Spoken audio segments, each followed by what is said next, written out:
좁은 취업의 문을 통과하기 위해서 불합리한 대우를 감수하면서까지 자신의 젊음과 열정을 바치고 있는 38만 청년 실업자. 패션 산업, 영화 산업, 대기업, 심지어는 공공기관까지 열정이라는 단어로 부당 노동을 강요하는 이른바 갑의 횡포에 청춘들의 가슴은 멍들어가고 있습니다. 결국 지난해 8월 게임 기획자였던 한 여성은 하루 12시간이 넘는 근무 시간과 선임들의 책임 전가에 고통받다 스스로 목숨을 끊기도 했습니다. 극심한 청년 취업난에 정당한 노동의 대가를 받지 못하는 취업 준비생들. 그들을 보호할 수 있는 방법은 없는 걸까요?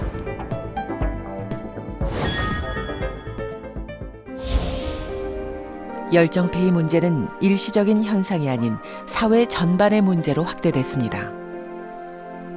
하지만 이런 논란에 기업들은 정식 채용을 하지 않은 인턴이라는 이유로 책임을 회피하고 있습니다. 회사에서 정식 계약을 체결을 했느냐, 채용을 절차를 밟았느냐 여부는 노동법 적용의 전제 조건이 아닙니다. 회사의 업무를 회사의 지휘 감독을 받아 실질적으로 수행을 했다라고 한다면 이분들에 대해서는 모두 다 근로기준법상 근로자에 해당이 됩니다. 근로계약이라는 것은 반드시 서면이 아니어도 유효하고 구두로 체결이 되어도 충분히 효력이 같습니다. 그렇다면 처음 계약할 때부터 무급이라는 것을 알고 일을 시작했다면 기업의 주장처럼 임금을 주지 않아도 되는 걸까요? 인턴이 회사와 무급을 전제로 해서 근로계약을 사전에 체결을 했다라고 하더라도 임금을 지급하기로 하지 않은 근로계약이기 때문에 그 부분에 한해서는 근로기준법 제15조의 규정과 같이 무효가 됩니다. 실제 근로기준법 제43조에는 임금은 통화로 근로자에게 직접 지급해야 한다고 명시하고 있기 때문에 설사 기업이 교육의 기회를 주었다고 해도 근로에 대한 임금은 지급해야 한다는 겁니다. 청년들의 취업 준비를 지원한다는 취지에서 도입된 청년 인턴제는 청년 취업 시장에 새로운 고용 패턴으로 자리 잡았습니다. 하지만 청년 인턴의 업무에 관한 뚜렷한 기준도 그들을 보호할 장치도 마련되지 않아 청년 인턴제는 단순히 저임금 노동자를 양산하는 제도로 전락하고 말았습니다. 그렇다면 우리보다 한 발 먼저 인턴제를 도입한 외국의 경우 어떤 안전장치를 마련하고 있을까요? 최근에 미국에서도 이런 문제가 발생해서 인턴 지도를 만들었습니다. 너는 여기에 yes, no가 해당되냐? 여기에 해당되면 인턴이고 해당되지 않으면 근로자다.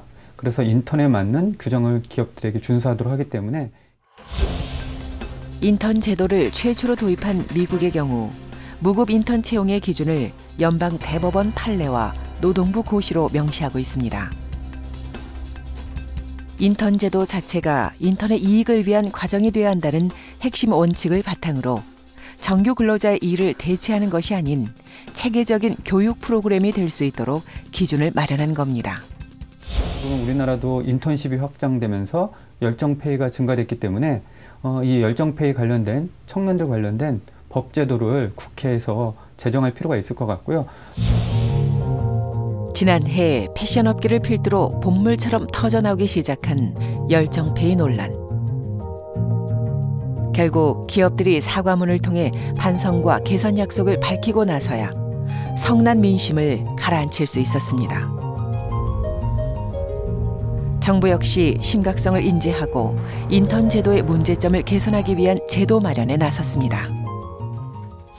150개소에 대해서 패션업계, 제빵, 제과 같은 그 도제식 고용 관행을 가지고 있는 업종들, 그리고 호텔, 콘도, 리조트 같이 인턴을 다수 고용하고 있는 업체를 대상으로 근로감독을 실시하고 이 결과를 분석을 해서 향후 어떻게 제도를 개선하는지 좋을 것에 대해서 검토할 예정입니다. 네, 시작! 도제식 시스템과 열악한 근무 조건의 대명사로 불렸던 영화 산업. 영화산업노조의 2014년 영화 스태프 근로환경 실태조사에 따르면 일주일 평균 노동시간은 71.8시간. 막내 스태프의 연봉은 556만 원에 불과합니다. 결국 생활고를 이유로 죽음을 선택하는 영화 스태프들은 끊이지 않았고 이들의 안타까운 죽음을 막기 위한 노력이 시작된 겁니다. 굴곡진 우리네 과거를 생생하게 그려내 1,400만 국민을 울고 울렸던 영화 국제시장. 한국 영화 사상 역대 2위의 관객 수를 자랑하며 연일 화제가 되고 있습니다. 하지만 이 영화가 놀라운 점은 이뿐만이 아닌데요. 한국 영화 최초로 전체 영화 스태프가 표준 근로계약서를 작성하고 제작한 영화라는 겁니다.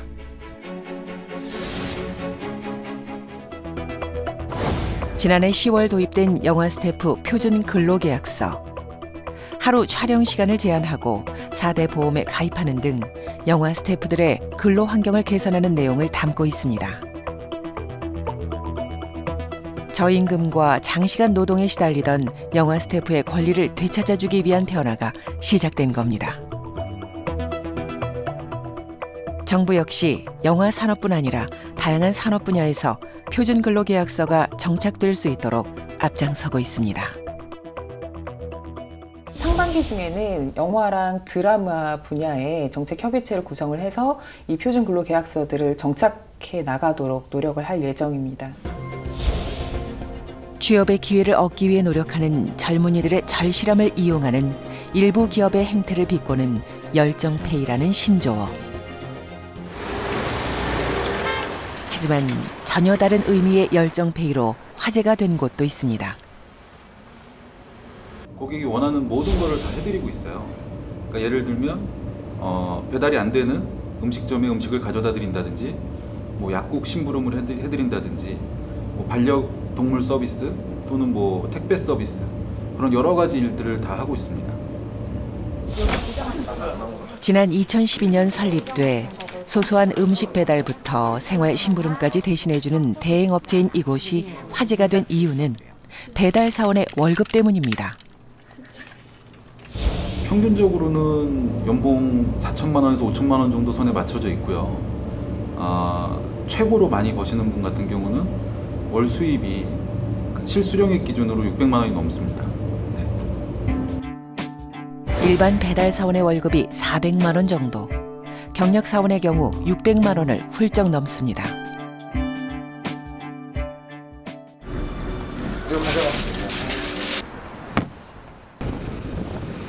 낮은 임금과 고강도의 근무 조건 때문에 이직률이 유난히 높은 배달업계.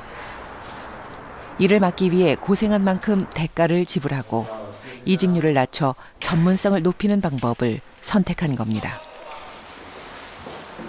일을 열심히 하는데 하는 만큼 돈도 벌어가고, 그래서 더 열정을 가지고 하게 되는 것 같아요. 덕분에 짧은 시간 내에 큰 성장을 일궈낼 수 있었습니다. 회사로서 저희 메신저들에게 조금 더 전문적으로서 책임감을 가지고 일해달라고 하는 그것에 대한 회사로서의 마음을 월급으로 저희들이 표현해 준다고 생각하고 있습니다. 이 메신저들의 수입이 높아지기 시작하면서 이 근태도 굉장히 좋아지고, 또 고객에 대한 서비스도 좋아지고, 또 이 친구들이 근속률이 높아지면서 더 안정적인 서비스를 운영하게 됐어요. 사고율도 저하되고 떨어지고, 다양한 효과를 많이 보고 있습니다.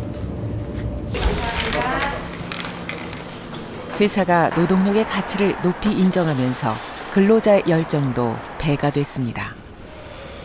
회사와 근로자 모두가 더불어 성장하는 선순환 구조에 좋은 본보기가 되고 있습니다.